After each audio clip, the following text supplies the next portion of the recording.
Hello, everyone, and welcome to Inside the Newsroom. I'm Maddie Paul, and we have the live cam back up today. This is Watertown behind me, and I wanted to show it off because it's snowing there right now. It's coming down pretty bad, and this is the only live cam we have right now, kind of, that's not showing really strong winds, so I thought it would work today, especially as we're trying to stay weather aware. But this is Inside the Newsroom. We bring you the trending stories of the KELOLAND area and our newsroom staff members to talk about those trending stories. The same stories you see every day on our newscasts and online at KELOLAND.com. So let's get started with our very first one. 35-year-old Jordan Adams had been charged with second-degree murder, first-degree manslaughter, and aggravated assault in a deadly stabbing in West Sioux Falls from last April. But this case is now dismissed. However, charges could be and might be refiled. Dan Santella explains why. A stabbing brought Sioux Falls police to this apartment complex near the intersection of 41st and Marion Road on April 4th, 2025. Court documents say officers found a 45-year-old victim who was pronounced dead. Officers also found Adams, who is described in the court papers as having blood, quote, all over him. Court documents also say, according to one witness, Adams, quote, was drunk and lunging at the victim. And another witness said he saw Adams stabbing the victim. A Minnehaha County medical examiner who performed the autopsy said there were 5 stab wounds, including one that went into the victim's heart. Now, 9 months later, emails between the judge, prosecution, and defense show why the case is dismissed. On January 5th, the prosecution sent an email requesting the trial be delayed, stating there are witnesses who, quote, personally observed the stabbing. The prosecution asks for more time to locate those eyewitnesses to appear at the trial. 6 minutes later, the defense objected to any delay, stating in this email that, quote, we are all aware of the time and resources that these trials require. Additionally, the defense argues here that DNA evidence as well as the coroner's opinion exonerate Adams.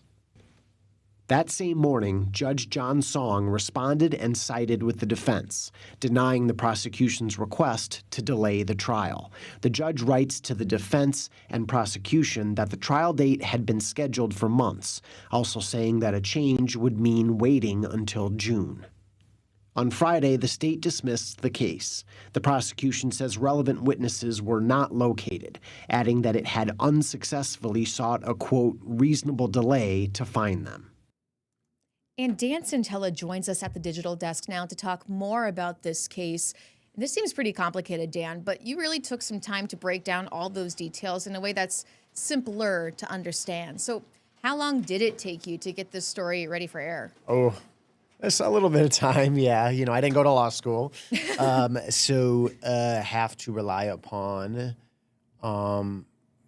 just processing court documents, figure out what we know. Okay, so where's this case right now? Look at the original,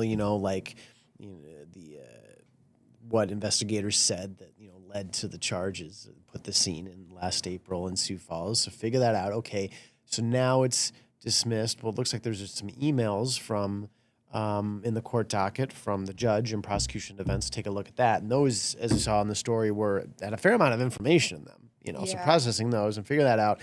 And then it behooves me to reach out to, the prosecution defense and judge, and big credit to all of them. They got back to me and helped fill in the dots about, what I wasn't quite certain about and why this was happening, and, dotting my I's and crossing my T's and figuring it out. And, we had covered the stabbing, right? We wanted to make sure and establish those details. But then, okay, what's new now next? The latest in this story, that it's dismissed. And then notably, as Judge Song pointed out in his email to me, these charges can be refiled. Right. So that's kind of our next steps with this case and seeing if that would be even refiled. What did he say to you? I mean, the judge did refrain from really commenting on any substance of the case because, it is not all sealed and done and, never to be revisited. Charges could be refiled. So he said that, he made very clear to say that. And then the state's attorney, I read what he sent to me, quote, our office fully considers this matter to be an active investigation, and as such, we do not have any further comment at this time. So I think what I think is it's pretty clear there that it's open and might be revisited. All right. Was there any help that you had from within the newsroom while you were Oh yeah, shooting this? always. Anna Peters, our new news director, is really, really, really sharp at processing court documents. And so going through with her, chatting with her, I think I had several conversations with Anna about that yesterday. And also Minnehaha County, just their staffing there, we just email them and say, hey, can I have these documents in this case? And they are just really helpful. So that's great too. But no, working with Anna yesterday was really great and really helpful to kind of synthesize, as you had said earlier, this sort of story with several different elements that isn't the simplest. Right. And then to, put that to the point where we can have it, that someone like me without a law degree can process it and understand it.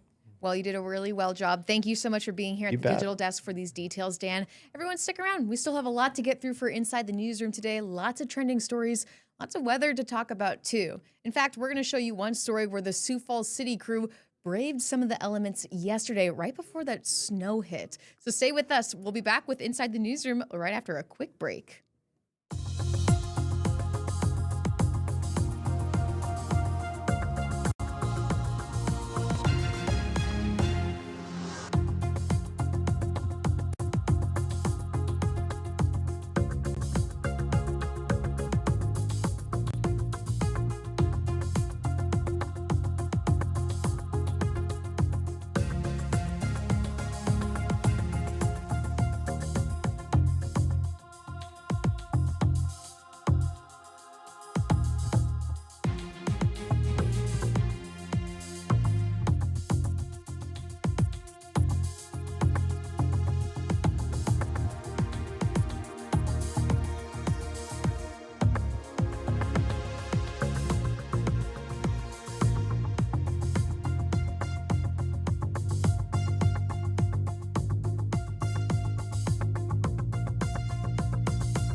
And welcome back to Inside the Newsroom. It's been a frigid start to the week, but that hasn't stopped people from getting some work done outdoors.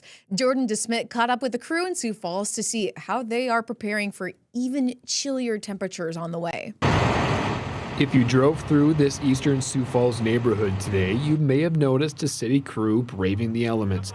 However, this wasn't the coldest day water distribution technician Andrew Herta has experienced so far this winter.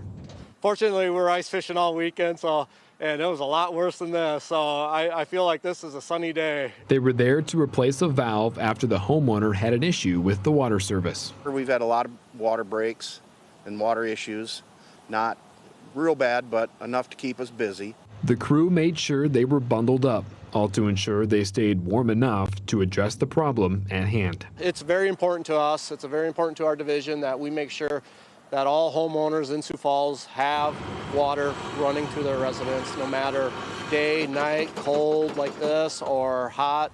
We're gonna be out here to make sure that everyone's hooked up. Well, the crew packed in the dirt and finished this project right around lunchtime today. Now they have to worry about the cold weather that could be coming later in the week. I think we're ready. I don't know how ready we will be. You just never know. A lot of times when this cold comes in, it's breaks in the street, water main breaks, it's service leaks to the houses, and it's even going into houses are freezing up inside the house too. So we come out and address that as fast as we can. And Jordan DeSmit joins us at the digital desk now to talk more about this story.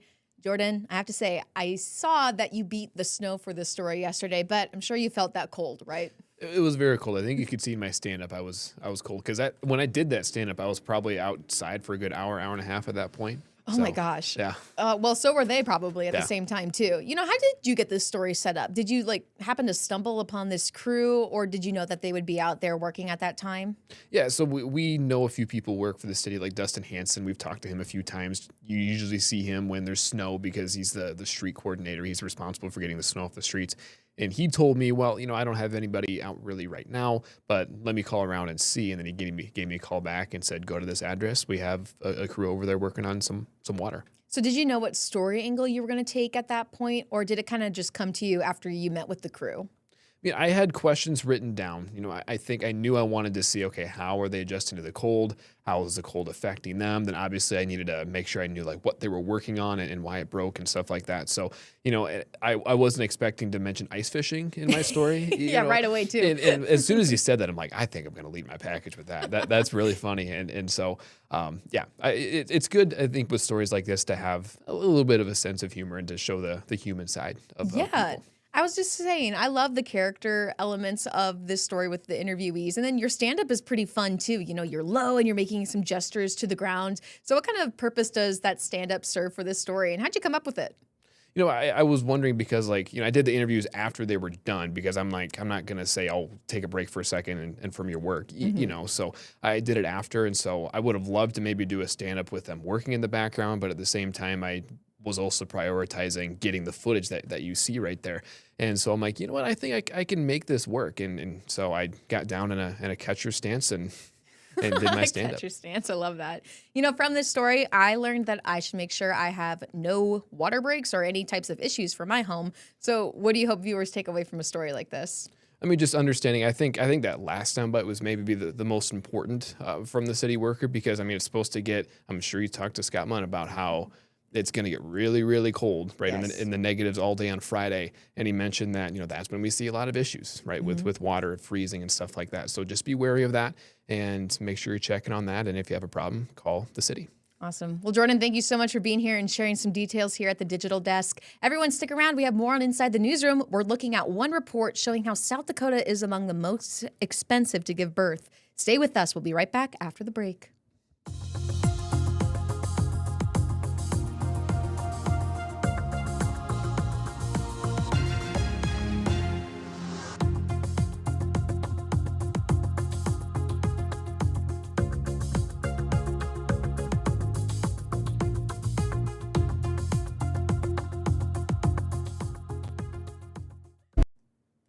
Welcome back to Inside the Newsroom. Data from Healthcare Cost Institute in 2020 shows that South Dakota ranks third out of the 50 states for highest costs to have a child, trailing right behind Nebraska and Oklahoma. And that's for people with employer-sponsored insurance. Our digital reporter, Marissa Brunkhorst, took a closer look at that plan and also those numbers in a KELOLAND.com original story that is on our website right now. But Marissa, before this story was even created, what elements drew you into this story initially? Yeah, so we actually got word of this study from a Nexstar MediaWire article. And, whenever South Dakota is mentioned in those, we kind of piques our interest, obviously, as that's what we're focused on here at KELOLAND.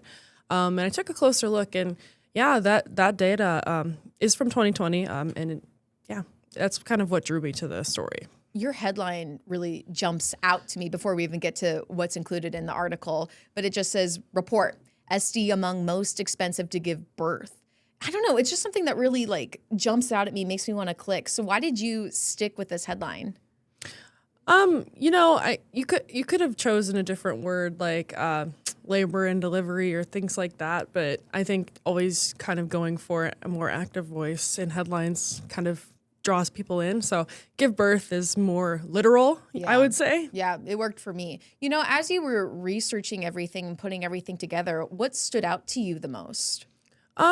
Mainly that, this conversation, not just about the cost of labor and delivery, but access to those services in general have been a concern of the state.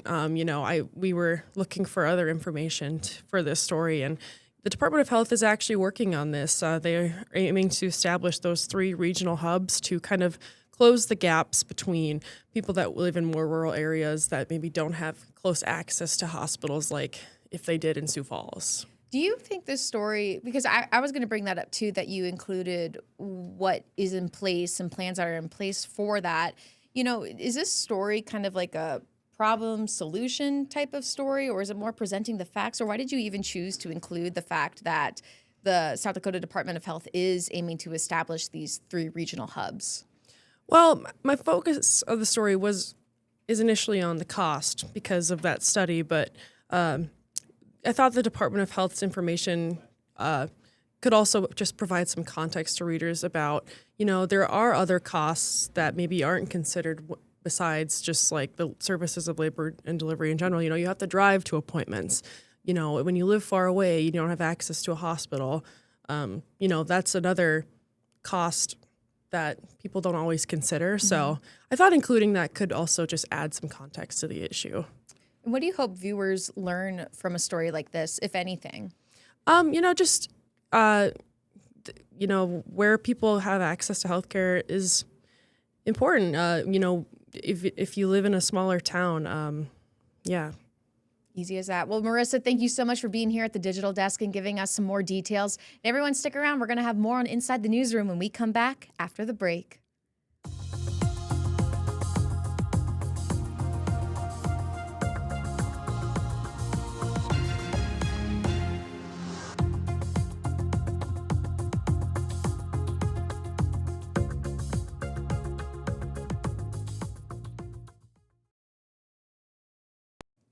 And welcome back to Inside the Newsroom. I was just telling Scott before I started recording, I picked the Watertown live cam. Yeah, it looks nice. I didn't want one that was like shaking too much because there's a lot of wind in some of these areas right now. And snow. I wanted to get some snow in here too. See, and I said, yes, it looks nice. It's snowing in Watertown.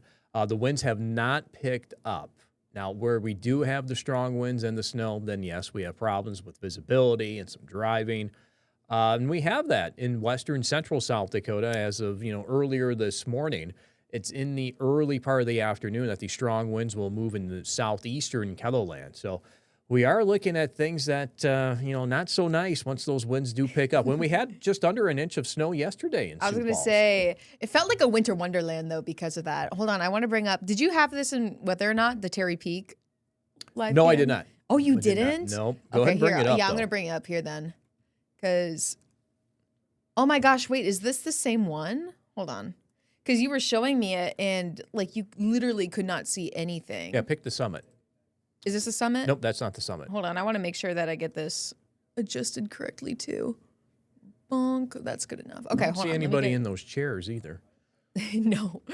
Okay, the summit. I'm going to bring up the Terry Peak Summit as of this morning. Because this Oh yeah, one's- here it is. This is the one that you brought up, and I was like, what even is that? Hold on, let me bring it up. Oh, hold on. Let me just adjust this a little bit more.